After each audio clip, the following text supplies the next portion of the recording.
La pierre attire, mais par quelle porte y entrer? D'un côté, l'immobilier locatif en direct, un bien à vous, que vous choisissez et que vous gérez. De l'autre, la SCPI, la même pierre mutualisée sans la gestion. Deux chemins vers le même actif, avec un point commun décisif que l'on oublie souvent.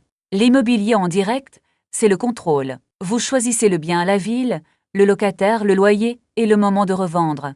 Le levier bancaire est souvent très favorable et la plus-value vous revient à 100%. En contrepartie, tout repose sur vous. La recherche, la gestion, les impayés, la vacance, les travaux et un risque concentré sur un seul bien. La SCPI, c'est la tranquillité. Pour un ticket accessible, vous achetez des parts d'une société qui détient des dizaines, parfois des centaines d'immeubles, et qui s'occupe de tout. Votre patrimoine est diversifié, sans aucune gestion locative à votre charge. En échange, vous déléguez le contrôle, et vous supportez des frais et une liquidité plus limitée. Et voici le point commun décisif. Les deux se financent à crédit. Le levier, atout numéro 1 de la pierre, fonctionne dans les deux cas.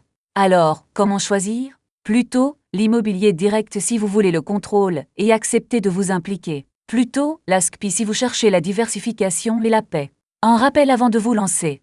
La SCPI comme immobilier comporte un risque de perte en capital et reste des placements de long terme, peu liquides. Et comme les deux se financent à crédit, un crédit vous engage et doit être remboursé, quels que soient les loyers perçus. Cette vidéo informe, elle ne constitue pas un conseil personnalisé. En résumé, deux façons d'être propriétaire de la pierre. Le direct pour le contrôle, la SCPI pour la tranquillité, et le crédit comme levier commun. Le bon choix dépend du temps et du contrôle que vous voulez y consacrer. Pour en parler avec un expert, rendez-vous sur dbfranceinvest.com.